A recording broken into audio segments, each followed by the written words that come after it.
When dreams become legends. When racing becomes legendary. KnightHawk, a story to tell. It's 675. This is a great story. 7th overall, the Gestetner 11 car, the KnightHawk MG Lola. Claudia Hürtgen from Germany in that car for the final stint. 2002 proved to be legendary as the KnightHawk racing team came back to the American Le Mans Series for a 3rd season in a row. KnightHawk acquired the first privateer MG Lola EX257 to make it run for Le Mans and the American Le Mans Series Championship. With a car capable of winning, the rest would be up to the drivers and the team to make it happen. Well, KnightHawk Racing, let's go down to Brian Till with Steve Knight. Yeah, it's one great thing about the ALMS as well as the LMP 675 class. We all help each other out as much as possible. We race hard while we're on the track, but if we can help each other out, we'll do it. KnightHawk assembled a strong team of drivers, mechanics, and a chief engineer in its run for the American Le Mans Series Championship. Race number 1, Rolex 24 at Daytona. Out of the 74 entries, KnightHawk finished 6th overall and 2nd in class.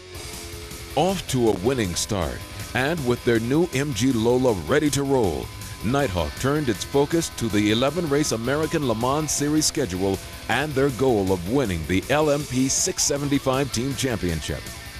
Race number 2, Sebring.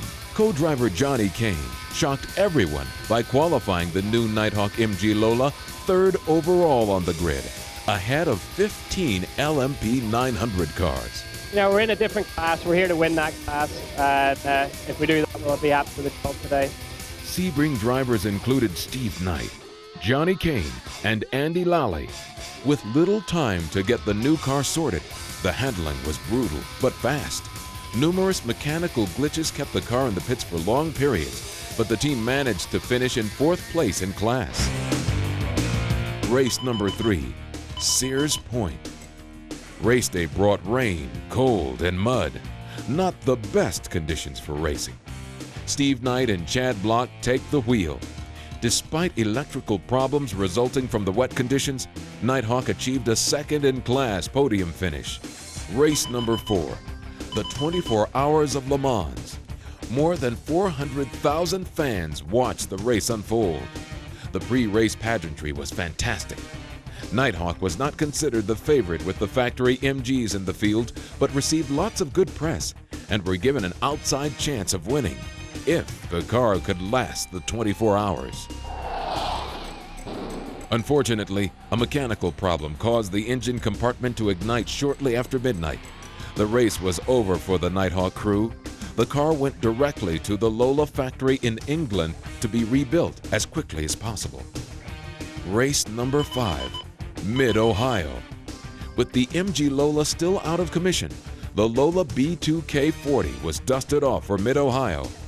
John Fergus, a familiar driver at Mid-Ohio, drove with Steve Knight. Nothing had been done to the B2K40 after running the 24 Hours of Daytona. With minimal preparation, it passed technical inspection and finished the race with a spectacular 3rd in class podium finish. Race number 6, Road America. After the fire at Le Mans, it was a miracle that the MG Lola was back and ready to race in only 3 weeks. Another fire and 40 minutes behind the wall prevented a better finish. But in what was becoming a KnightHawk trademark, the team didn't give up and came storming back for another 3rd in class podium finish. Race number 7. The Washington, D.C. Grand Prix was by far the most high-profile U.S. race of the American Le Mans Series season. The heat, combined with the tight track, cooked the brakes and eventually put the car in the barriers. The race was over, but the team still managed a 4th in class finish. Race number 8. The Grand Prix of Trois-Rivières. The team was happy to get to the cooler climate of Canada. Trois-Rivières, a famous permanent street circuit, was another new course for KnightHawk. Steve started the race and struck disaster when he tangled with the champion Audi at the start. KnightHawk was out and everyone was disappointed, especially Steve. Race number 9, Mosport. Steve and Mel were back together again for the first time since Road America. Claudia Hurtgen joined the driver lineup for the first time in 2002. She was incredibly fast with the MG Lola. More mechanical troubles, this time with the engine, hampered the team the entire race, but another 4th place in class finish was achieved. Race number 10, Laguna Seca. Steve, Chad, and Claudia teamed up to drive at Laguna for the first time. Morning at Laguna usually meant fog. Fortunately, the fog burned off and the sun came out for the race. All 3 drivers wowed the crowd with their flawless performance, culminating in a first-place finish. On the top step of the podium for the first time in 2002 was tremendous. After 3 disappointing races, the team really needed this victory. But for sure it was important for the team to win this race, because all races before we have something trouble. But so I'm happy for the team that we can win today. Race number 11, Grand Prix of the Americas, Miami. Steve, Chad, and Claudia were scheduled to run the streets of Miami. The #1 goal was to stay out of trouble on the tight street circuit. After a very tough fight with the other LMP 675 cars, another win was achieved. With 2 wins in a row, the KnightHawk team was definitely on a roll heading into the last race of the American Le Mans Series season. Little did they know, disaster was to show its face one more time. Race number 12, the 10-hour Petit Le Mans. The crew took the car through technical inspection for the last time. Race day started out with more disaster when Steve experienced the cracked bell housing at 180 miles per hour going into turn 10. With no spare available, it looked like KnightHawk would not start the race and lose the championship. The crew worked feverishly to change the entire rear end on the car with only an hour to go before the start of the race. Miraculously, Andy started the race, but in last place from the pit road.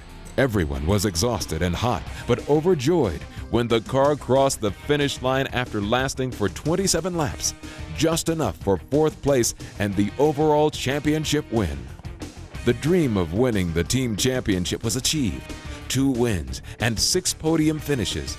Clear evidence of the perseverance and never-give-up attitude of the entire team. KnightHawk overcame adversity all year long, a testament to KnightHawk's motto, never, never give up. KnightHawk's 2002 season truly defines the saying, when racing becomes legendary.